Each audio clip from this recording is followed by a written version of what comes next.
तो प्यारे बच्चों, अब जैसा कि हम आगे चलते हैं उस पर चर्चा कर लेते हैं, क्योंकि नामों पर चर्चा हमारी हो गई है। जो प्रसिद्ध प्रसिद्ध नाम चलते हैं उसके उस पर हमने विस्तार से जानकारी ली कि कौन से राइटर ने या कौन से चित्रकार ने प्यारे बच्चों इस शैली का नाम दिया।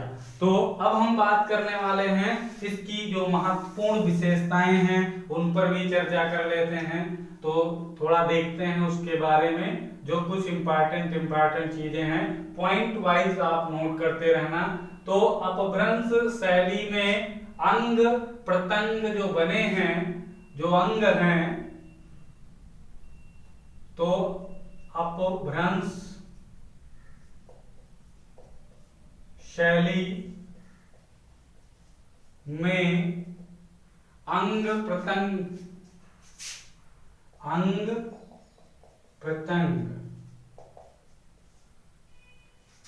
अपभ्रंश शैली में अंग प्रत्यंग बने हैं।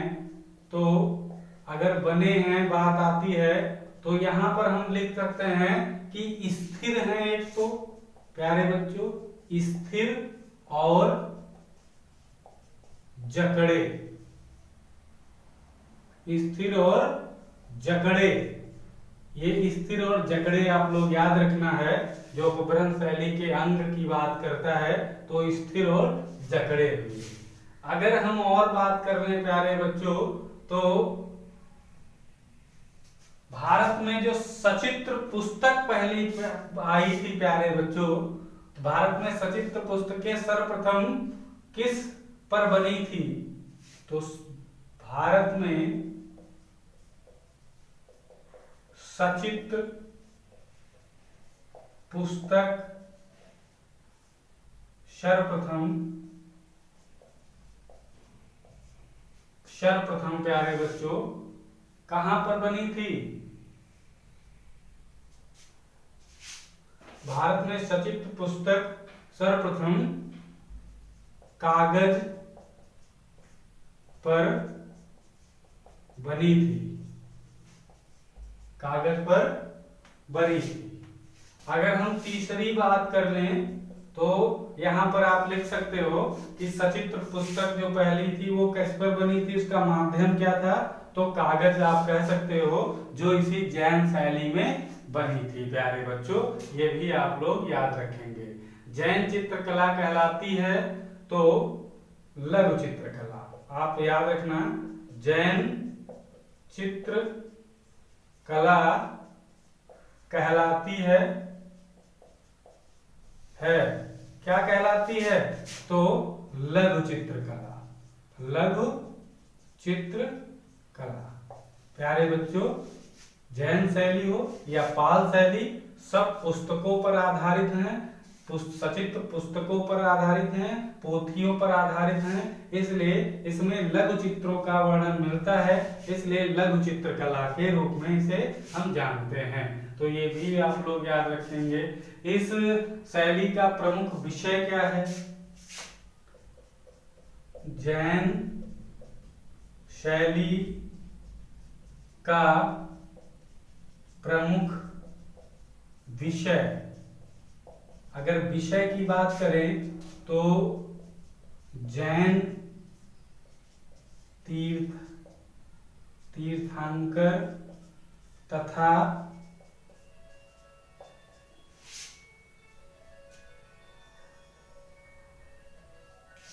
उनकी जीवनी,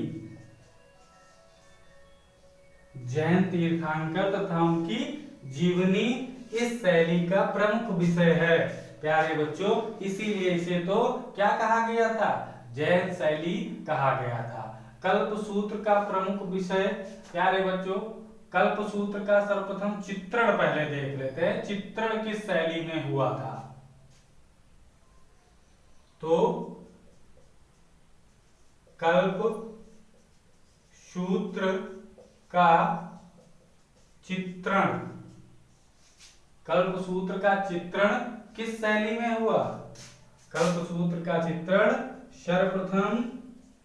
सर्वप्रथम जैन शैली में हुआ, जैन शैली में हुआ। ये भी चीज आप लोग याद रखना है। कल्पसूत्र का चित्रण सर्वप्रथम जैन शैली में हुआ है। अब कल्पसूत्र किसकी रचना है? कल्पसूत्र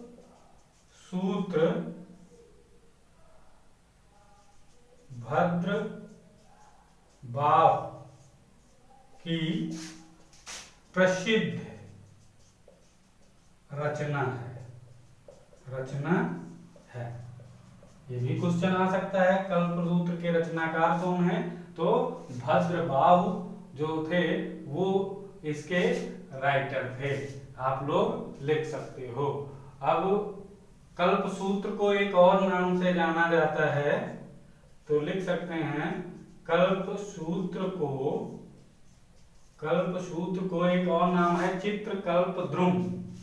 चित्रकल्पद्रुम भी कहा जाता है, ये याद रखना है। इसका दूसरा नाम है चित्रकल्पद्रुम कल्पसूत्र का। प्यारे बच्चों, कल्पसूत्र की कितनी प्रतिलिपियां प्राप्त हुई हैं? तो कल्पसूत्र की 3 प्रतिलिपियां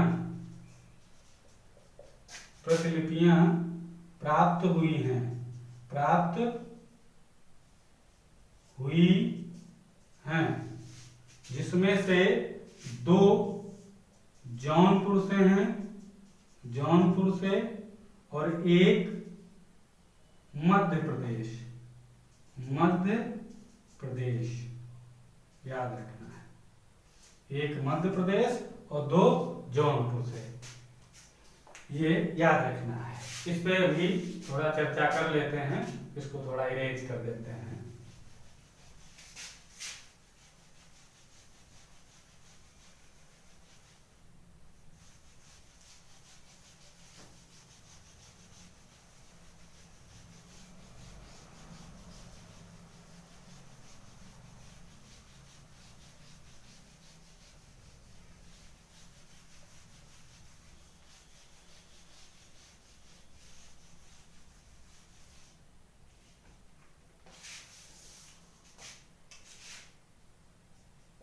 तो प्यारे बच्चों, जैसा कि आप लोग जानते हो कि 3 प्रतिलिपियां प्राप्त हुई, तो पहली प्रतिलिपि की अगर बात करें, पहली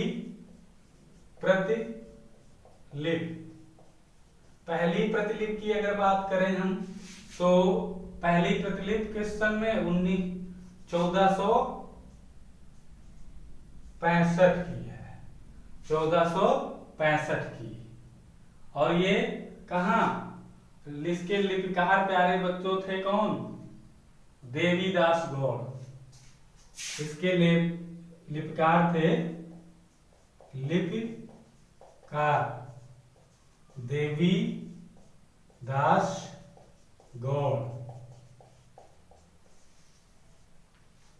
देवीदास गौड़।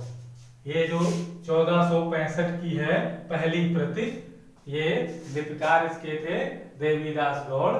और ये जौनपुर की हैं दोनों, जहां जौनपुर से मिली हैं। और प्यारे बच्चों, और बात करें तो इस समय यह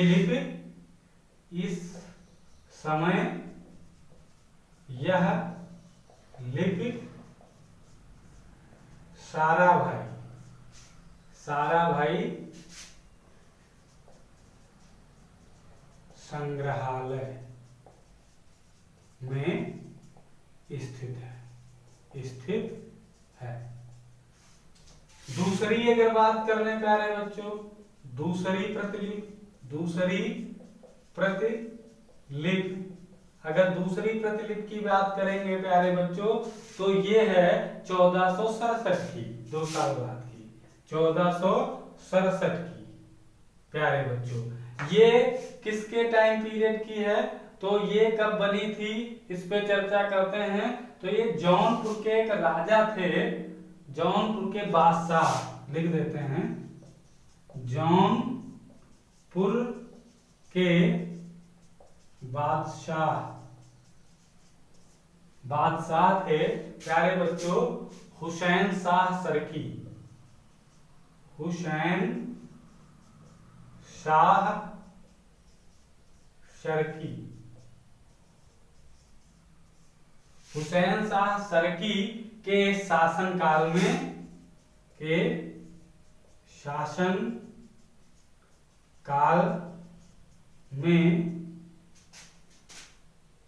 तैयार की गई थी प्यारे बच्चों। हुसैन शाह सरकी के शासनकाल में ये तैयार की गई थी प्यारे बच्चों। और यह सर्वश्रेष्ठ प्रतिलिपि है। यह सर्वश्रेष्ठ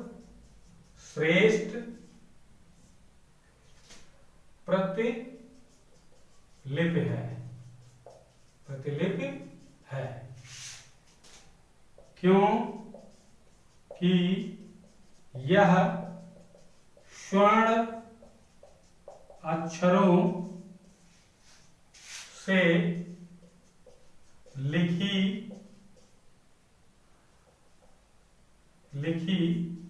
गई है।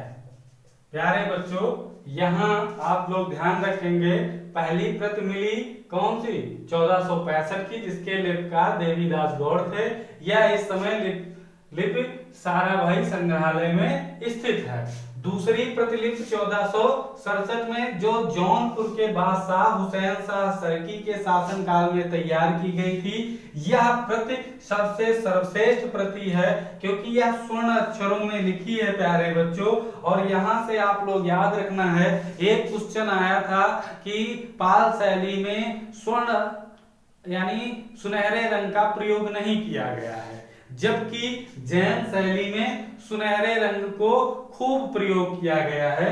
तो प्यारे बच्चों एक यहाँ से क्वेश्चन आपको याद रखना है कि जैन शैली में स्वर्ण अक्षर का प्रयोग किया गया था। तो प्यारे बच्चों यहाँ पर स्वर्ण अक्षरों से एक प्रतिलिपि मिली है हुसैन शाह सरकी के टाइम पीरियड वाली। तो यहाँ पर सुनहरे रंगों का प्रयोग किया गया है, ये भी आप लोग क्वेश्चन याद रखेंगे। सबसे अधिक सुनहरे रंगों का प्रयोग अगर आएगा तो जैन शैली में प्रयोग किया गया है। आप लोग इसको अभी हम बाद में आपको इस पर समझाएंगे थोड़ा, तो बता देंगे कि इसमें विशेषताओं के रूप में आप लोग देखेंगे तो यहाँ पर उस रंग का प्रयोग यानी सुनहरे रंग का प्रयोग सर्वाधिक किया गया है।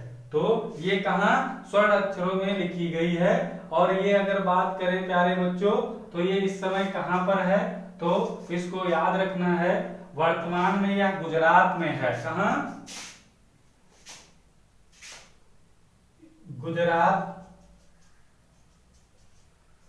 गुजरात में अगर बात करें कहाँ है तो गुजरात के बड़ौदा। गुजरात के बड़ौदा में नरसिंह जी के पोल को, बड़ौदा में नरसिंह जी के पोल को ज्ञान मंदिर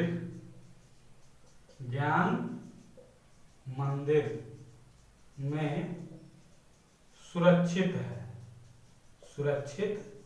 है।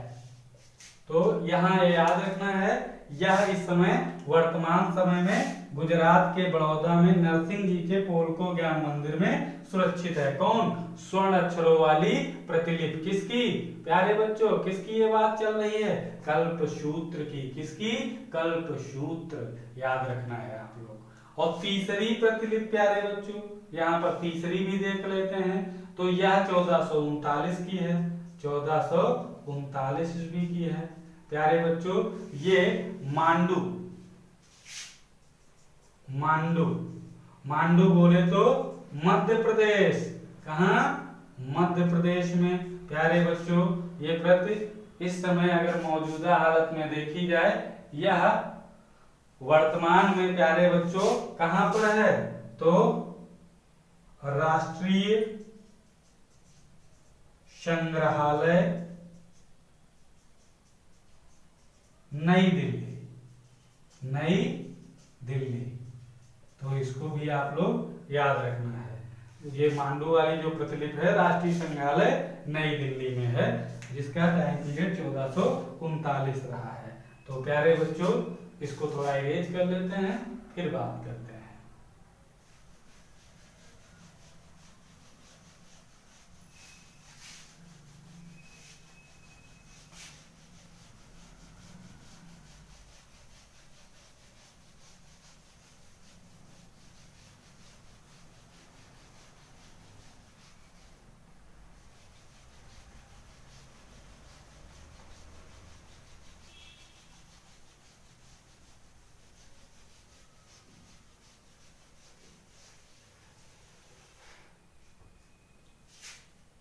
तो प्यारे बच्चों, इस तरह कल्पसूत्र के बारे में प्यारे बच्चों हमें पता चला। और कल्पसूत्र में एक क्वेश्चन और थोड़ा नया इंपॉर्टेंट है, लिख देते हैं। तो जौनपुर की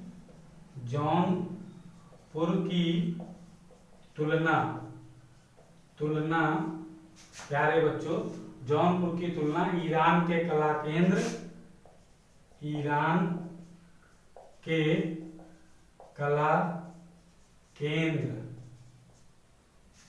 वहां का कौन है? शिराज। हाँ, जौनपुर की तुलना ईरान के कला केंद्र शिराज से की जाती है। ये लेटेस्ट क्वेश्चन पूछा जाने वाला था, तो इसलिए हमने आपको बता दिया। जौनपुर की जो तुलना है, क्योंकि जौनपुर से ये 2 प्रतिलिपियां मिली हैं, तो इसी तरह ईरान के कला केंद्र शिराज से इसकी तुलना की जाती है। ये आप लोग याद रखेंगे।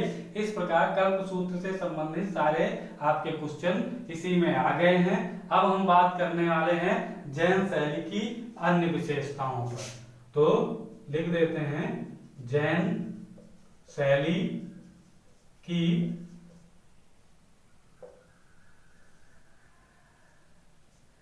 विशेषताएं।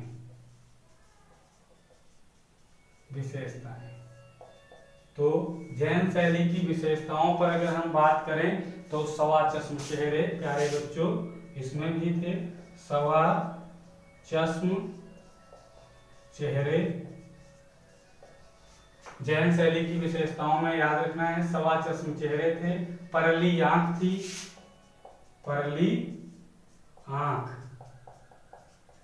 आंख बोले तो यहां पर लिख के समझा देते हैं। परली आंख का मतलब होता है चेहरे से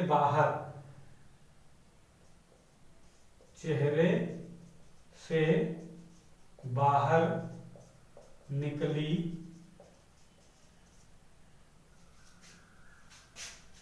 आंख, या कहीं परली की जगह परवल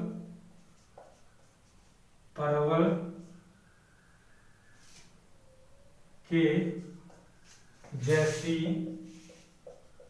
आंखें आता है। परली आंखें ना हो तो आ सकता है क्या? परवल के जैसी आंखें, चेहरे से बाहर हल्का निकली हुई, सवा चश्म चेहरे हैं। ये इसकी हो गई विशेषताएं। खिलौने के रूप में प्यारे बच्चों, खिलौने के तरह पशु पक्षियों तथा मानव आकृति बनाई गई है।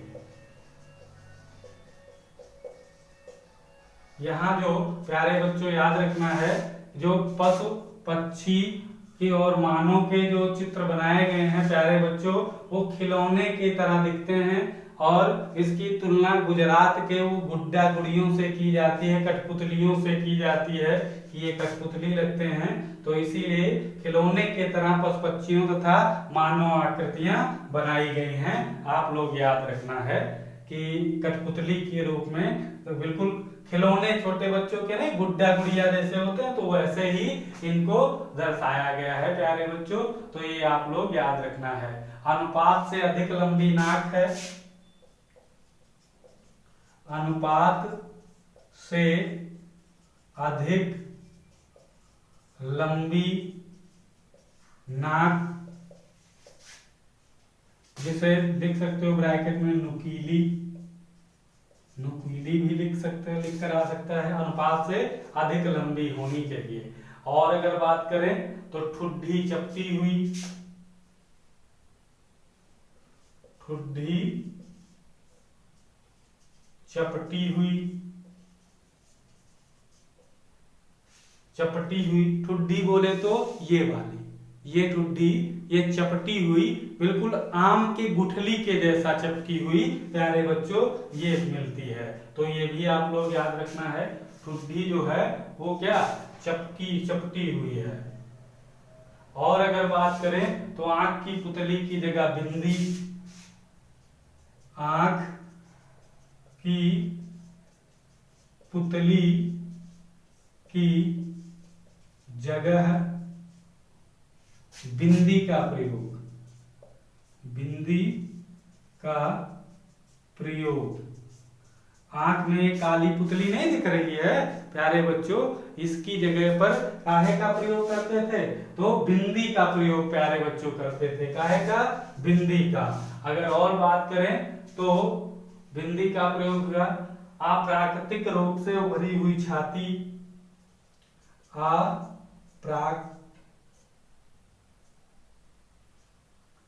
अप्राकृतिक रूप से उभरी हुई छाती,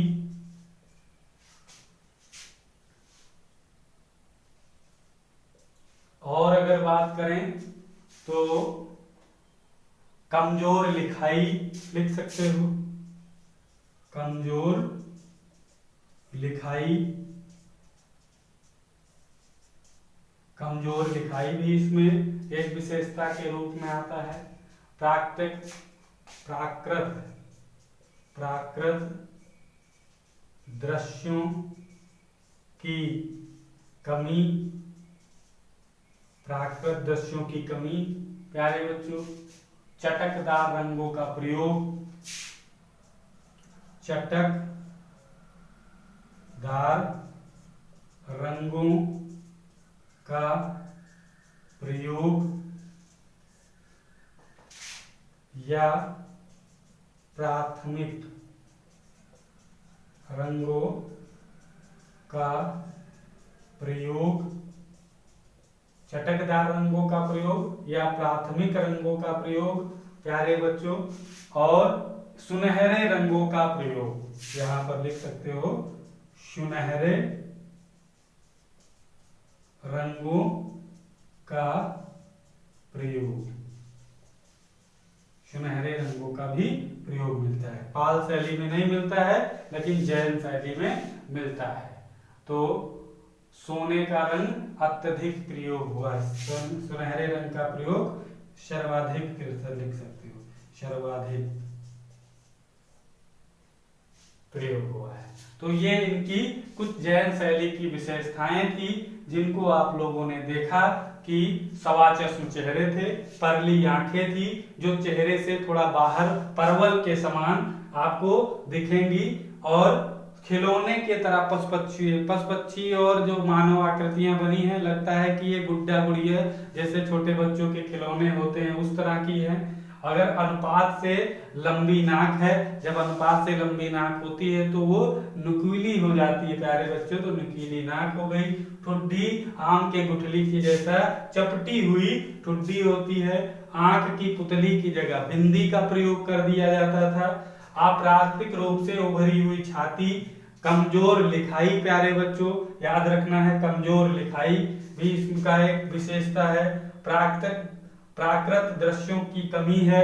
चटकदार रंगों का प्रयोग हुआ है, या कह सकते हो प्राथमिक रंगों का। प्राथमिक रंग बोले तो कुछ ये रंग होते हैं जो किसी से मिश्रण से नहीं बनाए जाते हैं, पहले नंबर के जो रंग होते हैं उनको हम प्राथमिक रंग कह सकते हैं, तो उनका ही प्रयोग ज्यादातर हुआ है। रंगों में जब पढ़ाएंगे तो आपको बताएंगे। उसके बाद जो मिश्रित रंग तैयार होते हैं इन्हीं प्राथमिक रंगों से मिला करके जो रंग तैयार होते हैं वो होते हैं द्वितीयक रंग। तो अब बात करें तो सुनहरे रंग का प्रयोग भी सर्वाधिक हुआ है, और इसकी तुलना आप किससे कर सकते हो? पाल शैली से कर सकते हो। पाल शैली में सुनहरे रंग का प्रयोग नहीं हुआ है, लेकिन इस शैली में सुनहरे रंग का प्रयोग हुआ है। तो ये विशेषताओं के रूप में प्यारे बच्चों याद रखना है। अब चलते हैं, अगली वार्ता आपको अगले वीडियो में देंगे। आज के वीडियो में बस इतना ही। तब तक के लिए जय हिंद, जय भारत।